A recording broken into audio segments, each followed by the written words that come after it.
My bestie is so lucky she's getting her nails done by a celebrity today. This was 6 weeks of growth. We're gonna get rid of the bulk. This is big brain energy. Yeah. Stressing who? It ain't no that I can't. Send this video to your man as a proper video on how to wrap anything. Yeet. To remove. Gently remove forbidden tripe.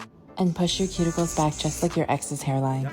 Forbidden sour straws. She drew her own design, so inspo was herself. I only got this done. Wait, that's cute. Just like slightly pink. Yeah. You don't want glitter? Up to you, baby. I just gave you a base design. Oh, 5 fingers. There. Hey. She couldn't pick a color, so we actually tried on a bunch and we ended up with this one. It's a warm pink with a lot of gold flakes.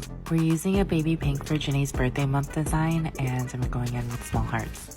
Baby girl got hungry, so we actually had to stop and get her a snack. Finish the nails. Pink.